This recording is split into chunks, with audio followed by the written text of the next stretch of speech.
loyalisnya Pak Jokowi yang masih di PDIP gitu untuk berpindah ke 02 gitu loh dari 03 gitu. Ya, kayak misalnya Pak Erick Thohir, menurut saya itu game changer sekali putaran ya. Kadang unidentified voter dan swing voter ini di hari H pencoblosan biasanya itu ngeblok ke anti incumbent gitu loh maksudnya. Isu pemakzulan badai dalam secangkir kopi ya. Saat itu kan baliho Demokrat tuh nggak ada Gibrannya gitu loh. Iya. Juga kemarin tuh istilahnya setengah kopling juga. Gimana nih, ada kepastian nggak gua masuk kabinet nih? Ya, kira-kira begitu.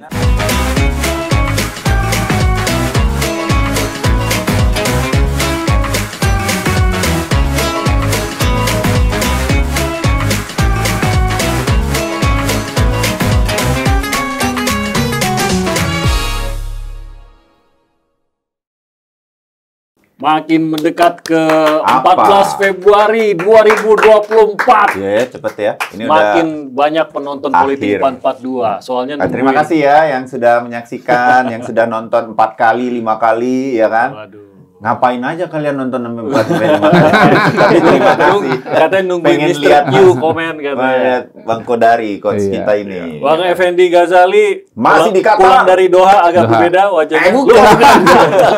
Iya. Jadi Tionghoa gitu ya. Jadi satu farm kok. Setahu saya namanya Kennedy Ghazali. Oh gitu. Yang sana Effendi Muslim. Kennedy Ghazali. Iya benar juga. Kennedy Ghazali. Ada Kennedy Muslim. Ini juga apa ya? Senior researcher dari Indikator. Soalnya Indikatornya habis ngeluarin rilis kan kemarin. Itu yang kita mau bahas ya. Terima kasih untuk yang terus menunggu 14 Februari. Nggak usah beli bunga waktu ke TPS. Ini hari Valentine Tim. Iya, benar juga. Iya, nggak usah apa-apalah ya. Ditusuk pakai duri mawar nanti coblosnya. Yang penting, terutama yang juga anak-anak muda, mudah-mudahan jangan golput, datang. Persiapan untuk hari Valentine-nya kan masih bisa disiapkan. Iyalah, bentar doang kok. Nyoblos itu cuma sebentar aja. Iya, bawa tuh pacarnya, gebetannya atau apa, gandengan tangan boleh ke TPS. Nggak boleh masuk ke dalam, nggak boleh satu-satu dong, satu-satu. Oke, kita masih melihat pergerakan politik di Indonesia. Ini masih menarik sih. Saya mau komentarin kemarin Pak Jokowi main bola hujan-hujan. Oke. Itu di Sleman kan. Penjaga gawang. Katanya sih nggak politis katanya main bola itu. Yang namanya nomor punggungnya berapa kemarin, ingat nggak? Skornya? Nomor punggung. Baju merah. Biasanya nomor punggung itu jadi kode-kode itu. Berapa kemarin? Masa sih? Ya. Terakhir sih setahu saya kalau yang Gak waktu lihat. di NTT itu nomor punggungnya udah 22 gitu. 22. Sebelumnya waktu di Papua masih 23. Oh gitu. Terakhir sudah jadi 22. Kok nggak ada foto punggungnya ya Pak Nah, Jokowi ini? itu dia. Sengaja kali nggak dikasih lihat Jadi foto. Mungkin nggak pakai nomor punggung. Pak Jokowi jadi apa? Netralitas. Pak Jokowi main jadi gelandang atau jadi Penjaga gawang. Penjaga gawang. Iya, kingmaker itu. Iya, Pak. Oh gitu. Kalau penjaga gawang jangan-jangan nomor 2 itu. Tapi nggak ada nomor Biasanya kan punggungnya nomor punggung kan nomor 1. Kalau penjaga gawang. Tapi dia ketemu sama 2 orang yang nomor punggungnya 15. Iya. Tapi sebetulnya yang lebih menarik katanya bukan main bolanya. Apa tuh? Tetapi pada hari yang sama itu kandidat 03 kampanye di sana. Oh. Di Jogja. Lalu Pak Jokowi juga ada kegiatan di Jogja. Kok suka bareng sih kegiatannya? Hah? Suka bareng kegiatan. Suka bareng. Nempel. Iya. Yang satu bilang nanti Siapa selalu yang ada yang ngikutin nyusul terus? saya. Nah, kan? iya, Itu ngikutin terus. itu sengaja nggak sih? Hah? Sengaja nggak? Nggak tahu lah ya. Tapi Pak Jokowi sering ke Jawa Tengah nih kayaknya. Sering ke nih. Jawa Tengah. Ya, Jogja juga salah Kangen satu sih, titik kan. Kan. Ini dah, Bang Kennedy deh, kita mau lihat dulu deh. Oke. Ya, kita kasih lihat hasil survei indikator. Ini periode kapan, Bang Ken? Ya, Bentar lagi ini kita munculin di layar. yang terakhir kita memang periode pertengahan Januari ya. Berarti sampai pertengahan Januari itu berarti sampai debat ketiga, Debat pasca debat ketiga. Tiga. Capres. Capres Jadi gimana yang temuannya, kedua. Chief? Temuannya gimana, Chief? Ya, Terus analisanya jadi apa? memang temuan kita temukan ada kenaikan elektabilitas di Kenceng nih, paslon ya. nomor 2. Kalau ini kan dibandingkan dengan September ya, jadi memang terlalu jauh jaraknya. Tapi jika dibandingkan dengan survei terakhir pun Ini tatap di muka ya? awal Tatap ya muka ini ya? tatap muka. Jadi bandingkan dengan awal Januari dengan pertengahan Januari pasca debat terakhir Capres, itu ada kenaikan hampir 3% gitu di 3%. paslon nomor 2. Ini pasca serangan duo striker Ganjar Anies ke Prabowo kan berarti kan di Ya, debat pertahanan kan. Debat Mengenai yang pertahanan. Berarti masih naik gitu. Masih naik justru. Justru.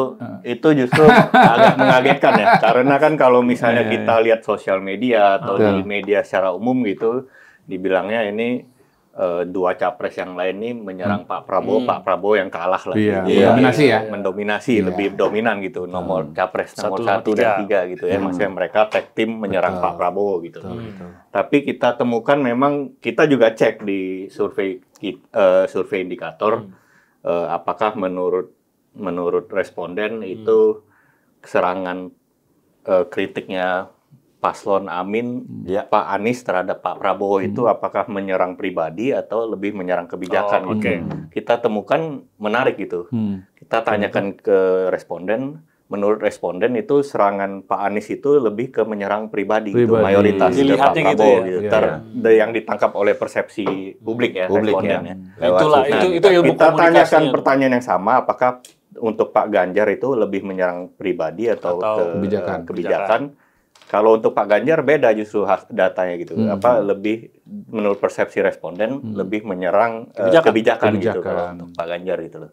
Jadi dan itu kalau kita lihat kan naik hampir 3% ini ya mungkin kita sebutnya ada sympathy bump gitu ya. Sympathy bump itu ya maksudnya kan kita tahu debat itu nggak cuma pas selesai debat selesai gitu. Tapi kan itu kan ada di era sosial media kan potongan-potongan debat itu dimainkan oleh dua kubu ya, maksudnya baik itu dari kubu yang potongan video yang ketika ada serangan dari 01 dan 03, terus Pak Prabowo-nya wajahnya sedih gitu ya. Jadi kayaknya itu box ya.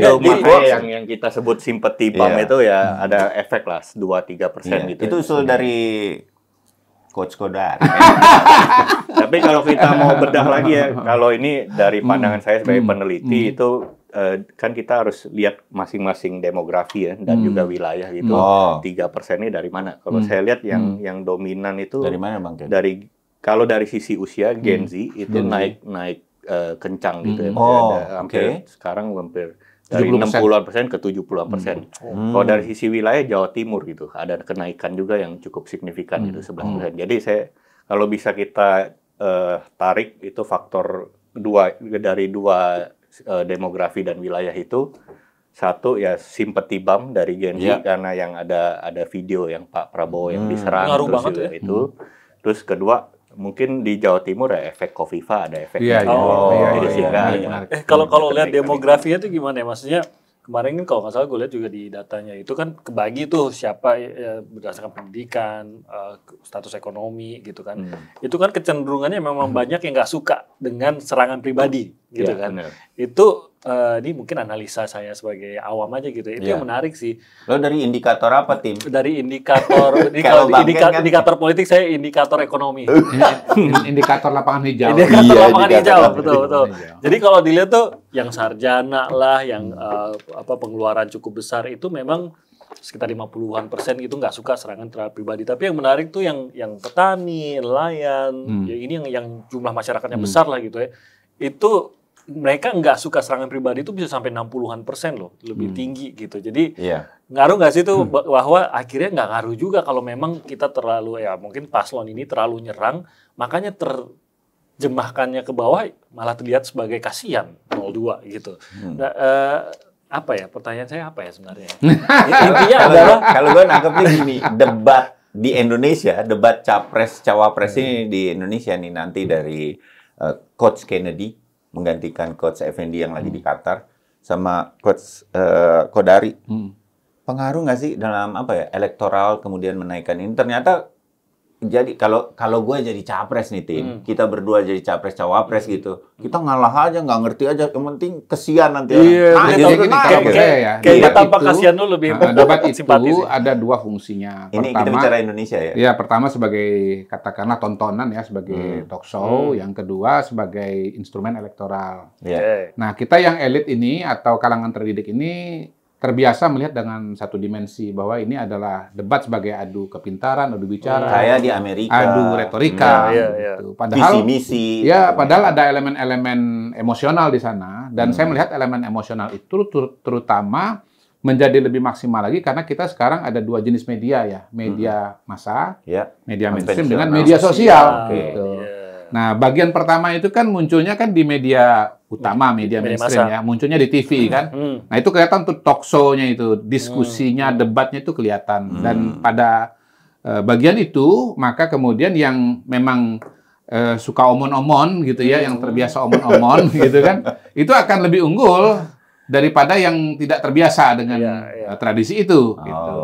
Tetapi seperti saya bilang tadi, akhirnya apa yang muncul di media mainstream ini kan akan muncul potongan-potongannya, klip-klipnya, meme-nya di media sosial, baik itu Instagram dan terutama ya TikTok sekarang, terutama TikTok. Udah nomor 2 sekarang. TikTok itu sesudah televisi itu udah mengalahkan Facebook kalau di data. Betul. Jadi TikTok tuh besar sekali dan kemudian ditambah lagi dengan segmentasi yang paling dominan di media sosial, khususnya TikTok kan generasi muda ya. Yang notabene dengan keberadaan Gibran itu ya lebih dekat lah dengan kalangan anak muda. Pasangan Prabowo Gibran ini, terutama Gibrannya lebih dekat dengan kalangan anak muda karena dia dianggap representasi anak muda dan justru saya melihat efek instrumen elektoralnya itu lebih muncul di media sosial ini. Ini kalau kita lihat di data nih sosialisasi melalui media sosial. Anies 53,5%, Prabowo 58,9%, tertinggi Ganjar 55,5%. Ini poll tracking ya? Poll tracking ini ya datanya.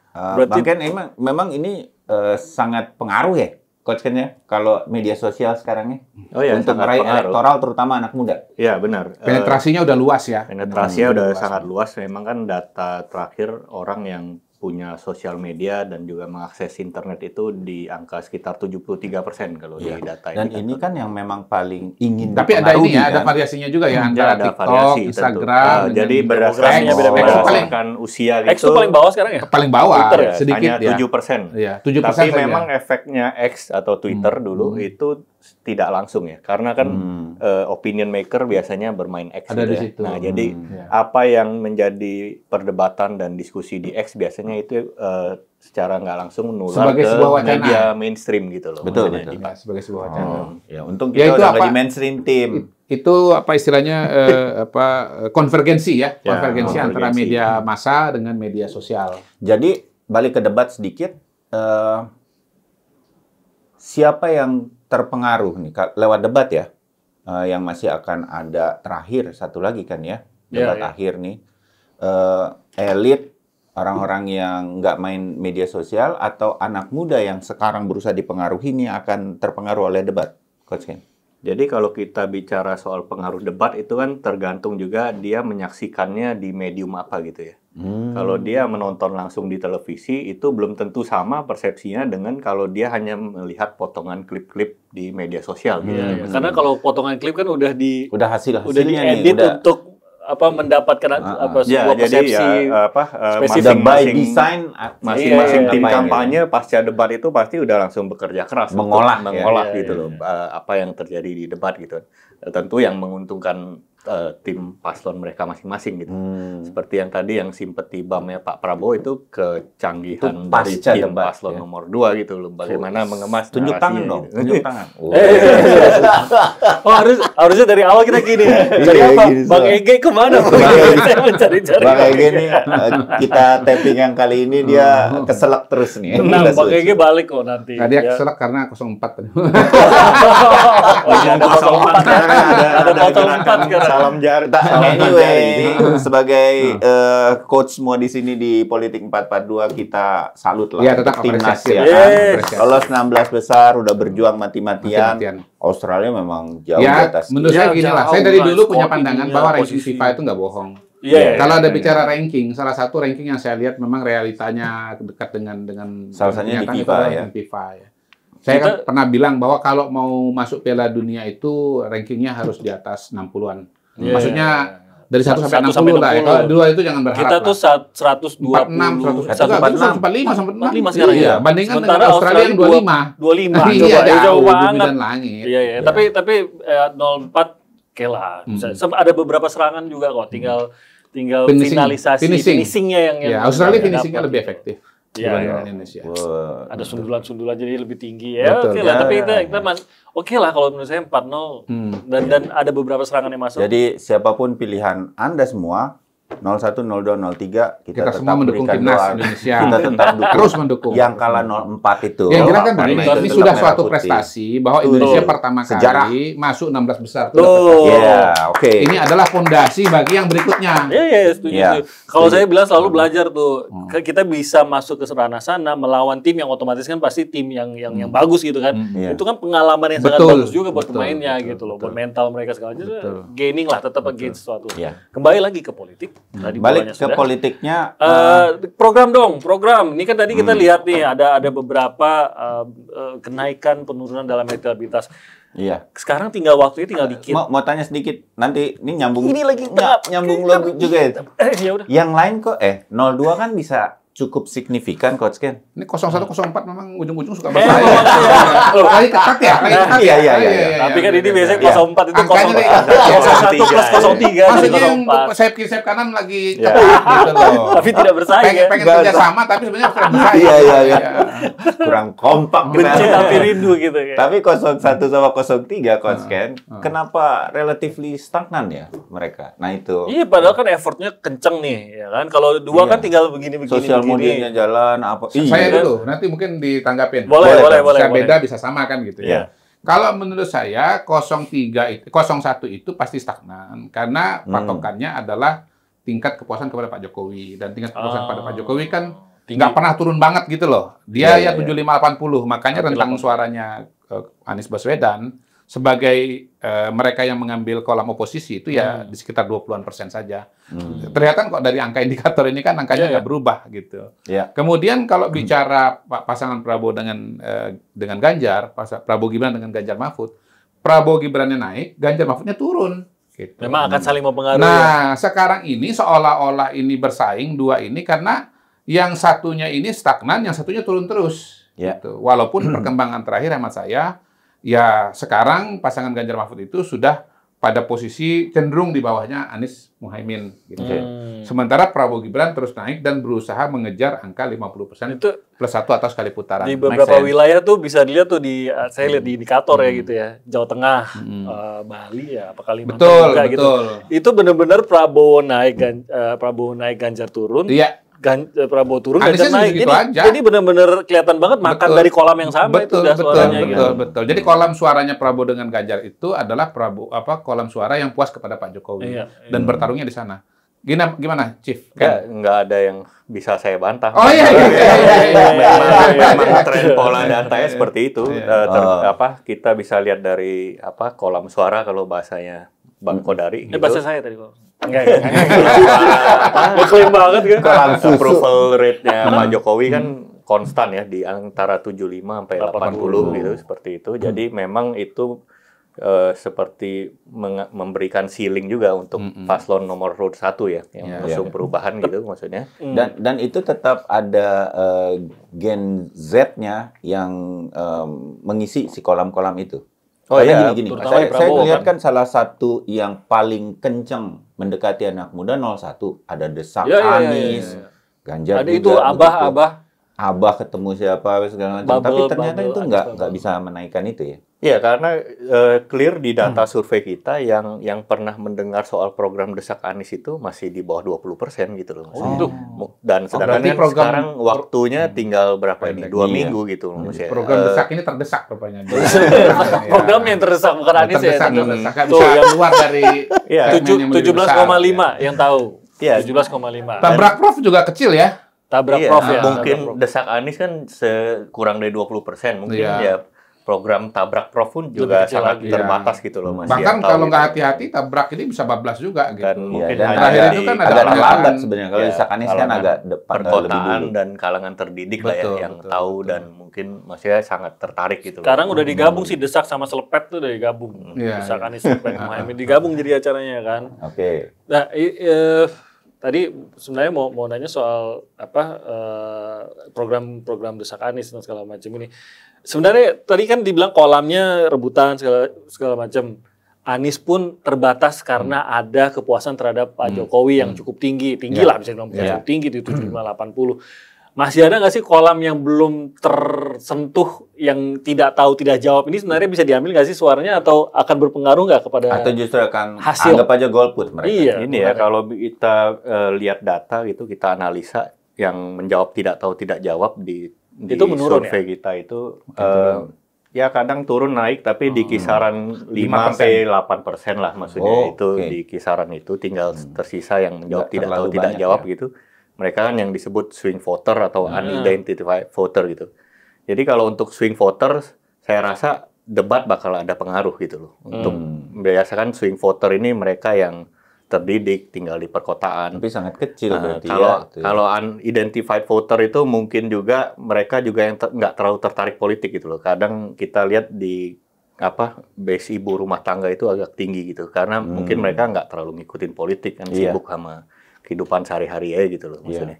Nah ini tapi ada dua insight yang perlu saya sampaikan juga. Itu biasanya kalau kita berkaca pada pengalaman pemilu-pemilu sebelumnya, kadang unidentified voter dan swing voter ini di hari H pencoblosan biasanya itu ngeblok ke anti incumbent gitu loh maksudnya. Kalau dari oposisi lah pola yang kita lihat di survei sebelumnya mereka biasanya di hari H itu pas keluar hasil pemilu itu bakal ngeblok dan biasanya kalau yang dianggap sebagai incumbent atau petahana dalam hal ini paslon 02 itu angka survei di kami baik itu di pilkada maupun di level nasional itu sedikit overestimate gitu loh bahasa kita gitu loh. Jadi itu yang harus dicermati juga untuk tim paslon 02 gitu. Berarti kalau kayak gini nggak bisa satu putaran? Kalau saya sih masih bisa.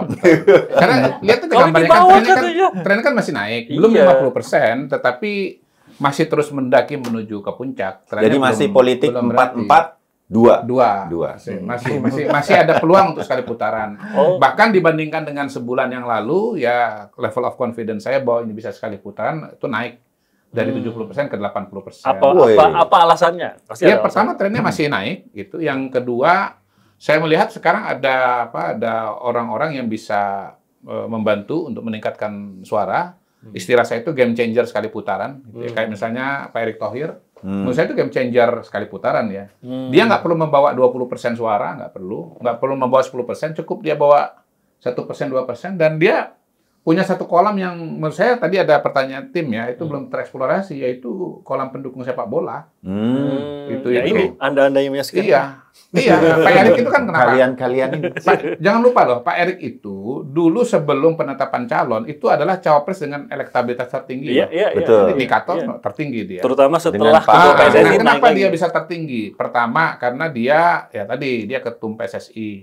Itu kolam suara terbesar nomor 2. Kolam suara nomor 1 tertinggi ada Pak Jokowi, 80%. Sepak bola penggemarnya 70%. Kemudian dia bagian dari Nahdlatul Ulama gitu ya.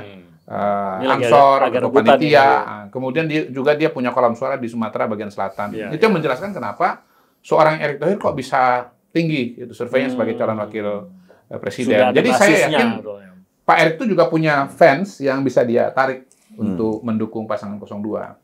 Jadi kalau Pak Erick gerak tuh 1-2% itu adalah kontribusi. Saya kira begitu. Nomor 2, dia juga punya jaringan relawan juga. Cukup banyak jaringan relawannya, baik di kalangan elit maupun di kalangan masyarakat. Gitu. Di elit, dia kumpulkan orang, itu bisa sepertiga ekonomi Indonesia. Itu gitu loh. Tapi ada yang ngeklaim gini. Mereka didukung sepertiga, kita didukung 2/3. Gitu. Jawabannya begini, sepertiga aja kagak, paling yang 2/3. Logikanya begitu kan? Gitu. Yang jelas yang sepertiga ini kan berani nongol. Yang nggak nongol berapa? Yang nggak nongol. Gitu. Jadi kalau menurut saya sih pengusaha ini lebih semacam gunung es. Yang nongol sepertiga, jangan-jangan 2/3 juga sama dengan yang sepertiga itu. Iya. Tapi dari sisi survei kan banyak pengamat, termasuk si Coach Effendi Ghazali nih selalu bilang kalau ingat nggak? Mungkin kalian yang nonton Politik 442, Effendi Ghazali bilang kita lihat deh di survei-survei yang Februari nih.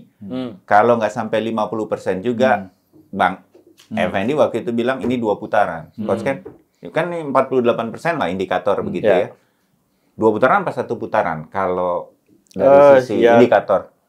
3 hal ya. Saya lihat efek debat terakhir ini untuk cari momentum gitu tanggal 4 Februari meskipun nanti. cuma 2-3% efeknya ya itu bisa nentuin 1 putaran, 2 putaran gitu. Ini bukan bicara pemenang ya, pemenang putaran pertama ya, tapi sekali putaran atau 2 putaran ya. Terus juga antara kalaupun ada 2 putaran kan siapa yang antara nomor 2 dan nomor 1 dan 3. Nomor 2 pasti lolos. Bisa menarik kan. Nomor 2 pasti lolos, tinggal apakah 01 siapa runner-up-nya gitu. Kedua tentu soal approval Jokowi ya, tapi kalau sudah sisa 2 minggu ini saya rasa nggak bakal ada variabel yang akan kejadian signifikan yang akan merubah. Isu pemakzulan badai dalam secangkir kopi ya. Menurut saya isu pemakzulan bisa badai dalam secangkir kopi istilahnya gitu. Judul Pak ini ya. Ibu Sumi badai dalam secangkir kopi. Kalau menurut saya isu pemakzulan justru bisa counterproductive ya untuk yang mereka yang mengusulkan ya, karena kita udah lihat kan maksudnya untuk isu demo. Oh, karena melawan aspirasi masyarakat ya malah ya. Iya, kalau untuk orang yang dengan tingkat approval Pak Jokowi yang tinggi kan ketika ada isu pemakzulan justru makin malah menimbulkan simpati kepada Pak Jokowi ya. Menimbulkan simpati kan ini. Atau misalnya pidato nyerang Pak Jokowi lebih persepsi bahwa pakai ini istilah ASU gitu misalnya malah kontraproduktif ya. Bahwa ini bisa makin ini politis gitu kan, maksudnya isunya politis karena timing kan maksudnya. Aman selama singkatan. Dan itu ini bukan debat, jadi nggak perlu dijelaskan singkatan atau istilah itu. Nggak perlu. Tidak ada kewajiban itu. Ketiga tentu soal turnout rate. Profesor pasti paham. Kalau profesor nggak paham. Kalau profesor paham. Tapi ditanya ke anak muda paham. Terus dia anak muda semua jadi paham. Gini, dia ini memang terlalu serius sebetulnya. Effendi Ghazali dengan Kennedy Ghazali itu begitu. Makanya kerjain dikit gitu. Soalnya nih harus hati-hati. Apa 2 putaran apa 1 putaran kan? Iya bahaya. Iya, dan bahaya. Sama data kan. Kalau Bang Effendi kan bisa kita tua-tua kan dia ngerjain kita kan. Jadi satu poin terakhir tadi apa? Oh ya enggak, turnout rate tentu saja, partisipasi. Untung nggak ngambek. Angka partisipasi itu yang akan bisa menentukan kan, misalnya 1 putaran 2 putaran. Oleh karena itu ya siapa yang mesin partainya paling bisa maksimal untuk mesin partai pendukungnya maksudnya. 1 putaran masih mungkin saja terjadi ya. Sangat mungkin. Jadi gini kan ada yang bilang, wah itu nggak akan sekali putaran karena belum 50%. Di mana sih 80%-nya itu? Iya karena saya melihat tren gitu. Jadi kalau saya kan gini, kalau kata para pengamat, kalau sampai pertengahan Januari nggak sampai 50%, pasti ini harus 2 putaran. Gitu saya nangkepnya. Tapi 80% 1 putaran kalau ini dari mana, Coach? Saya akan mengatakan berat untuk mencapai 50%. Sementara ini ada kecenderungannya naik ya. Ya kita nggak tahu dia sampai angka berapa akan terus naik gitu. Itu cara melihat saham itu begitu kalau pengalaman saya kan saya terbiasa ngelihat trading saham begitu. Kalau dia belum ketemu resistennya, maka dia akan masih potensial naik gitu. Kalau yang ke bawah belum ketemu supportnya, dia potensi selalu bisa turun. Nah, saya ngelihat bedanya dengan Pak SBY tahun 2009. 2009 itu Pak SBY walaupun finish di angka 60%, itu sebetulnya dia mengalami penurunan. Dan kita udah ngelihat kok, saya kan udah cek data saya, itu trennya dari beberapa survei itu dia cenderung mengalami penurunan. Jadi 2009 berarti sama Pak Budiono udah ya? SBY dengan Budiono. Jadi SBY pada waktu itu PR-nya adalah menahan penurunan. Jangan sampai tembus di bawah 50%. Gitu. Dan dia berhasil menahan itu di angka 60%. Nah, kalau Prabowo Gibran ini tantangannya adalah bagaimana terus mendaki untuk tembus 50%. Gitu. Dan saya belum melihat ini berhenti. Gitu. Jadi kalau bicara trennya masih berjalan. Apakah dalam waktu yang tersisa bisa mengejar 2% ya, 1,5% lah. Ya, 1,5% atau 2%. Menurut saya itu masih mungkin terjadi. Tadi ada Erick Thohir kan? Khofifah. Nah, ini ada beberapa transfer. Ya, itu menurut saya kita kasih lihat transfer pemain nih. Penting banget di Jawa Timur ya. Karena satu, dia sebagai gubernur popularitasnya ke tingkat kepuasannya juga tinggi banget ya. 80% ya bro ya. Dia satu-satunya gubernur yang dipertahankan loh. Memang masa jabatannya baru berakhir Februari. Oh masa sih? Iya. Bukannya semua selesai? Enggak bareng. Beda-beda. Enggak bareng. Termasuk Emil Dadak ya? Saya udah hitung semua itu. Kan saya harus nanya. Iya. Hitungnya karena pengen tahu apa karena membangun strategi? Jawa Timur adalah tahu gitu ya. Jadi dia sangat populer dan untuk pilihan calon gubernur nggak ada saingan pada hari ini. Makanya lihat semua partai-partai itu buru-buru memberikan tiket kepada Khofifah. Di luar soal bahwa ya supaya Khofifah itu juga lebih firm lah mendukung 02 gitu. Kemudian dia punya jaringan yang sangat konkret yang namanya Muslimat NU itu. Jadi jaringannya perempuan NU itu betul-betul di lapangan, betul-betul ibu-ibu dan kegiatannya bersifat rutin dan itu mesin politik yang sangat teruji. Ya, paling tidak yang sudah mengujinya adalah Khofifah sendiri di situ. Iya, Khofifah sendiri. Belum lagi kalau kita tambahkan di situ ada gubernur-gubernur sebelumnya yang juga sangat populer. Soekarwo, ya. Kemudian Imam Utomo, ya. Terutama Pak Dekarwo itu populer sekali. Orang-orang yang memang populer terbukti karena terpilih, akhirnya menunjukkan. Coach Ken. Lalu menurut saya juga arah itu bisa jadi variabel X. Kalau Khofifah kita langsung dapat. Kalau Ara, gini, Ara ini dia bisa punya 2 kolam suara. Pertama di basis dia sebagai anggota DPR selama 3 kali yang dia tidak tinggalkan di wilayah Subang, Sumedang, dan Majalengka gitu. Dia di situ memang PDI secara umum kuat ya, karena kan ini Jawa Barat bagian timur berbatasan dengan Jawa Tengah. Jadi ini adalah Kabupaten Jawa Barat bukan Jawa Timur, Jawa Tengah ya, Jawa Tengah ya. Jadi ini Kabupaten Jawa Barat rasa Jawa Tengah. Di mana PDI kuat. Nah ini kalau bisa berat ke Prabowo, menurut saya itu kehilangan loh. Karena ini basisnya PDI Perjuangan. PDI Perjuangan itu nggak mungkin dapat di Jawa Barat bagian barat, karena itu wilayahnya PKS. Itu wilayahnya Anies itu. Jadi ini cukup kehilangan sebetulnya ya bagi PDI Perjuangan. Kemudian dia ini kan bapaknya kan Parkindo, Sekjen Partai Kristen Indonesia. Jadi di basis-basis PDI, basis-basis Kristen seperti misalnya sebagian Timur, Batak ya, Indonesia Batak, Timur, kemudian Batak, ya. Indonesia Timur, sampai ke timur ya, segala macam itu juga bisa punya pengaruh. Tapi yang pasti yang udah dia turunkan kita lihat ya, itu di 2 wilayah, kemudian kelihatannya pekan depan ke 1 wilayah lagi gitu. Jadi dia menyerahkan wilayahnya dia gitu ya. Kayak di Subang, Bupati Petahana kemarin ikut keluar juga dari PDI dan ikut kampanye juga bersama dengan ngelihat banget ya efeknya. Betul. Tapi benar nggak sih bahwa kalau Bang Ara itu bukan saja secara nominal para pendukungnya dia, tapi psikologisnya juga ngaruh, terutama ke PDIP dengan keluarnya Bang Ara ini, terutama dari biar Bang Effendi, biar pada sinyal sih sebenarnya. Kalau di sepak bola ini Liverpool mau kehilangan Jurgen Klopp. Itu kayak Figo pindah ke Real Madrid kayak apaan nih gitu, karena dia pindah ke yang lain kayak jangan Real Madrid kan gitu. Betul. Ya, jadi pergerakan Bang Ara belakangan ini kan sepertinya juga ingin mengikuti apa yang manuvernya Pak Jokowi juga ya, bagaimana memaksimalkan loyalis-loyalisnya Pak Jokowi yang masih di PDIP gitu untuk berpindah ke 02 gitu loh, dari 03 gitu loh. Jadi itu yang ingin di flash out ya. Dan mungkin saja itu bisa berhasil gitu ya. Coach Ken, nanti boleh tanggapin juga sama Coach Kodari.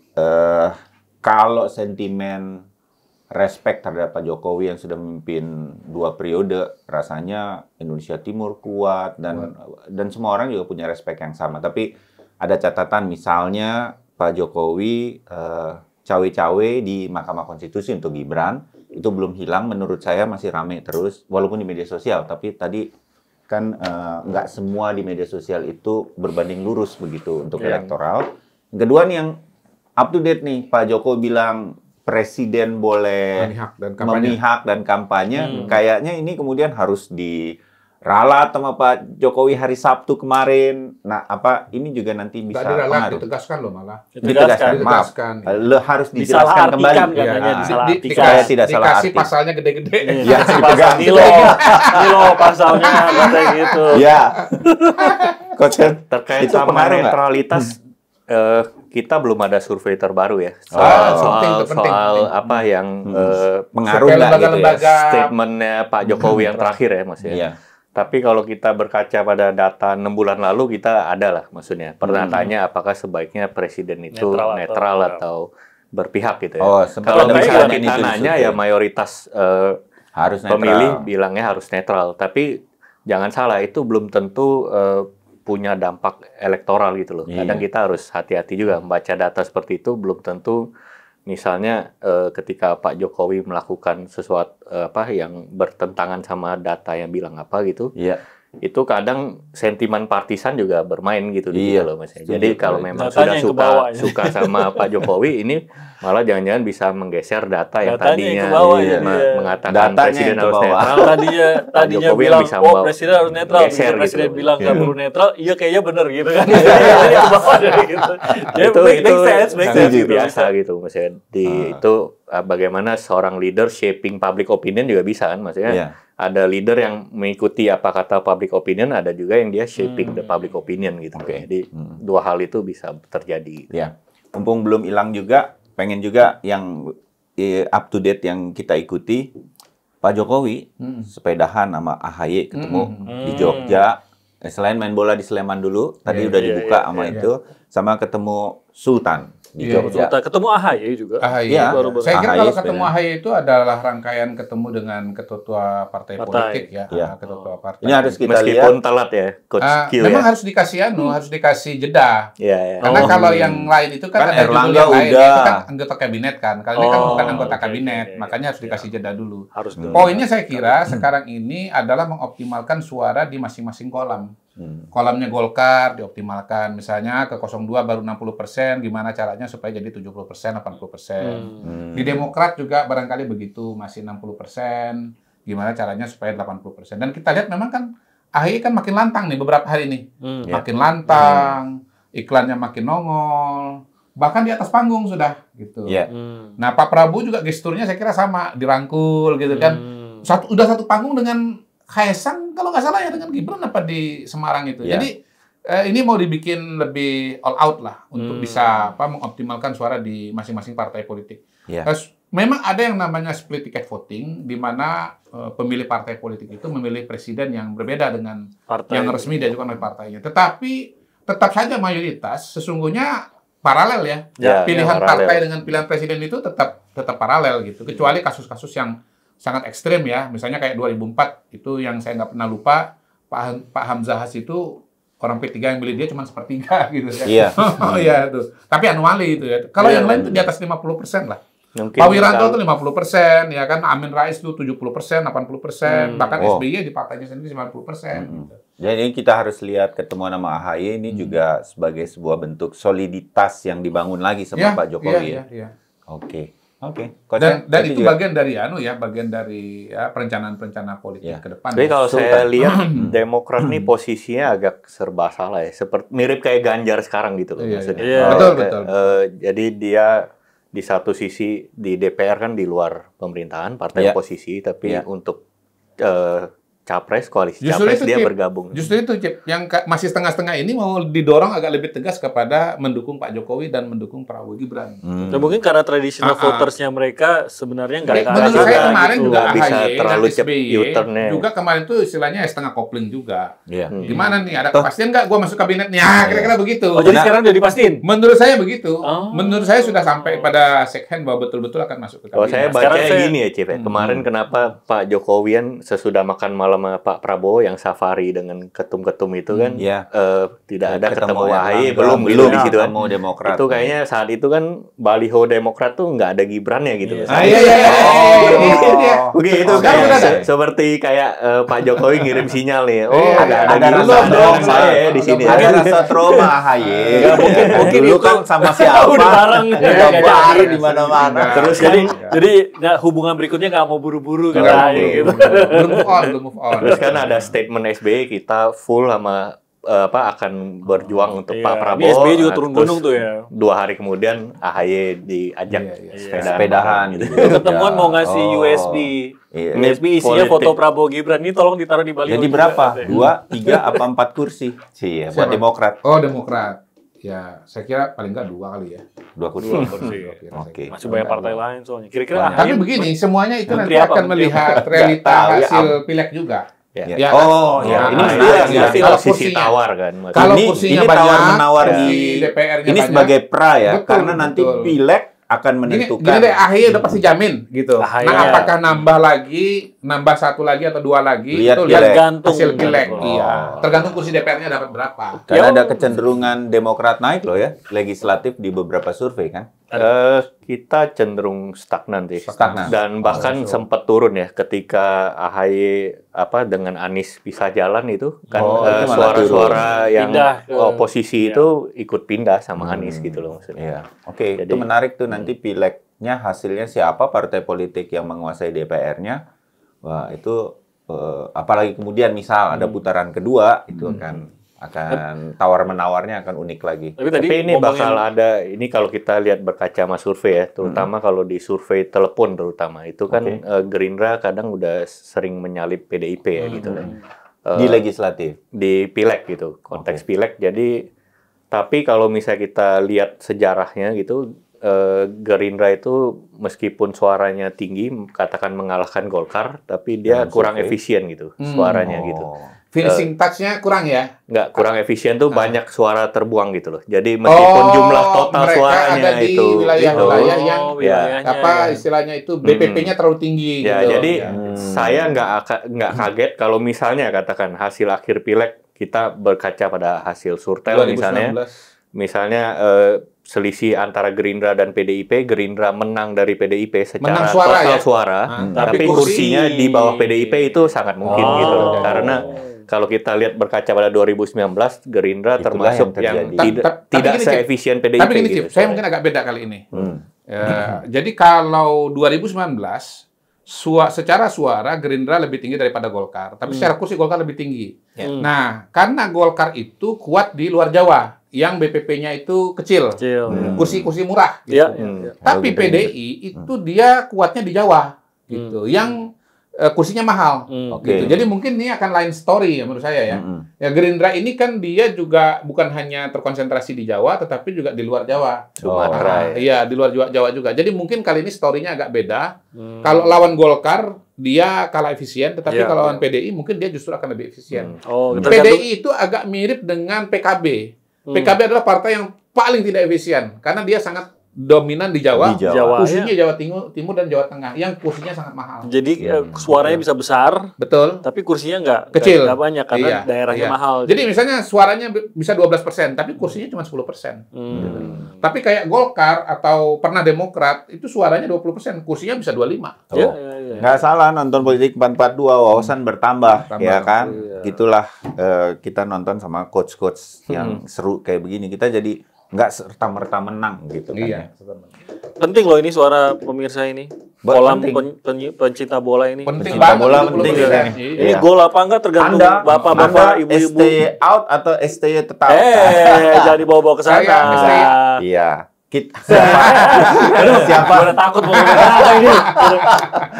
Ya, siapapun pelatihnya harusnya timnas Indonesia itu ini sudah STY udah menorehkan sejarah dan fondasi yang kuat sebetulnya, ya kan? Iya, walaupun saya lebih suka dengan gaya mainnya Park Sang-hyo.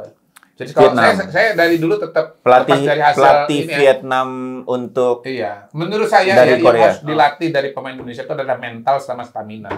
Dan itu si Park itu menurut saya berhasil mentransformasi mental dan fisiknya pemain Vietnam. Kalah kemarin tapi Vietnam. Ya, nggak tahu. Kita lihat surveinya dulu. Kita lihat survei. Philippe Crozier, bukan Park lagi. Gitu. Oke. Jadi, satu lagi, tapi sebenarnya gue masih mau membahas lagi. Satu hal lagi. Ini kan masih ada waktu kan.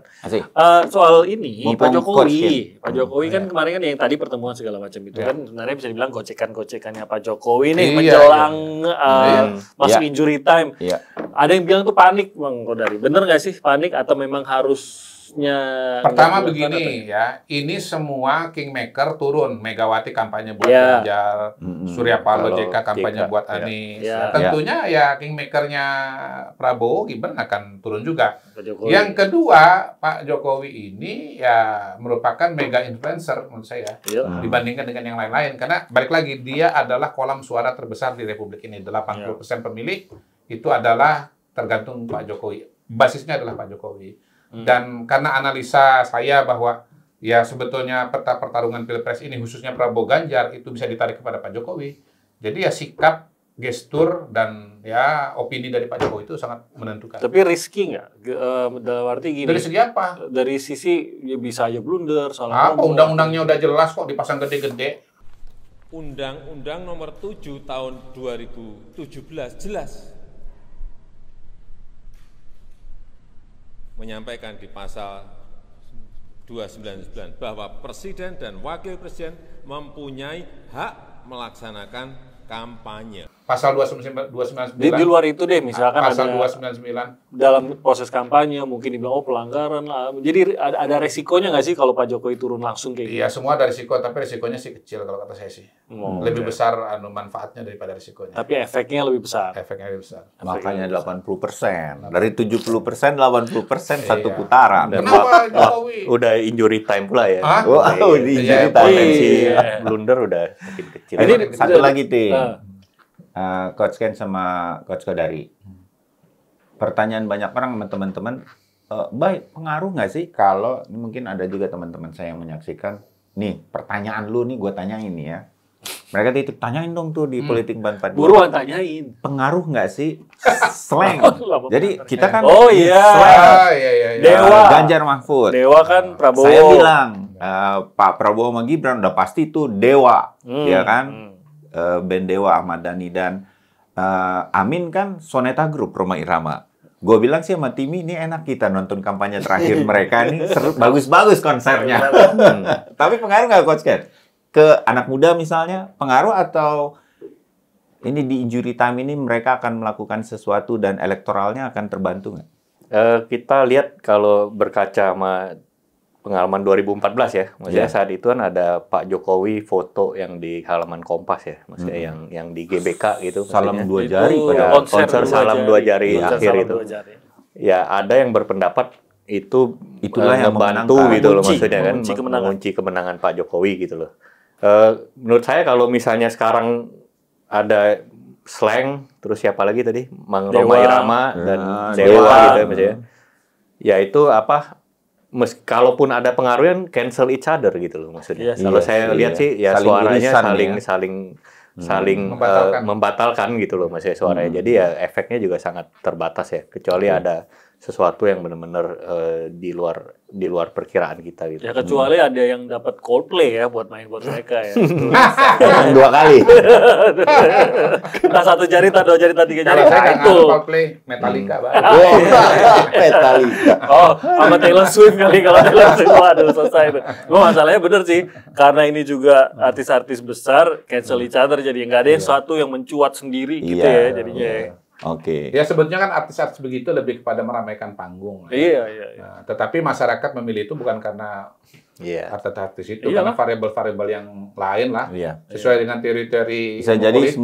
Semua dari kita udah punya pilihan ya kan. Saya sih masih berpikir anak-anak muda sekarang yang baru memilih ini mereka banyak concern untuk siapa ya, pilih siapa. Nah, mungkin di titik-titik ini hemat saya kita hati-hati loh dengan slang, dengan Dewa segala macam, apalagi Bimbo, karena itu kan pemilih-pemilih band-band generasi X, apalagi Bimbo, baby boomers gitu loh. Sementara kita sekarang ngomong mengenai Gen Z dan milenial. Siapa sih band Gen Z sekarang? Aduh, nanyanya ke bapak di sini. Kita juga bapak di sini siapa yang tahu gitu. Coba sebutin satu band Gen Z coba. Enggak, mungkin Nadine Amiza vokalis banyaknya. Vokalis ya. Iya. Apa sih band Gen Z apa, Mak? Payung Teduh. Oh, Gen Z banget juga. Itu milenial juga Payung Teduh mah. Iya. Milenial Gen Z. Gila, benar nggak tahu loh kita. Lagi nggak mohon maaf ya Gen Z yang menyaksikan. Nggak ada yang gede banget sekarang. Siapa yang tahu band yang kecil lah. Generasi milenial atau Z siapa boleh diusul. Udah. Tolong ajari bapak-bapak di sini. Apa sih band Gen Z yang paling disukai anak muda sekarang? Kami sedang mencari band. Tolong. Bener harus komentar band apa yang paling diminati Gen Z di kolom komentar. Kenapa? Karena komentar Anda dibaca oleh 01, 02, 03. Apa sih sebenarnya bandnya kan mereka juga pengen tahu. Nanti mau diajak mungkin kapannya. Kasih kaos dong. Kasih kaos. Oh iya. Kita kasih kaos ya. Jersey Politik 442. Tiga komen dikasih. Yang kasih komen ada 3 komen yang kita pilih ya, random ya. Nanti Coach Kodari deh yang milih dari kalian ngasih tahu dulu siapa band. Bapak Bayu, komentarnya ada 300, mau disuruh baca semua sama Pak Coach Kodari. Nggak usah, nanti kita dibantu teman-teman. Saya nanti mau ikut komen, karena sampai sekarang saya juga belum dapat kaos. Masih satu-satunya. Kaosnya masih dalam produksi. Nanti kita kasih lah. Oke, udah panjang nih. Nanti kita akan bahas lagi mungkin nextnya pasca debat kali ya. Pasca debat. Lebih seru ya. Sama Coach Kennedy, terima kasih banyak. Thank you. Oke. Masukan-masukannya Coach Kodari dan woi, Coach Effendi pulang. Nih. Mentang-mentang Ghazali di sana banyak, dia nggak pulang di Qatar. Oke, sampai ketemu lagi. Thank you.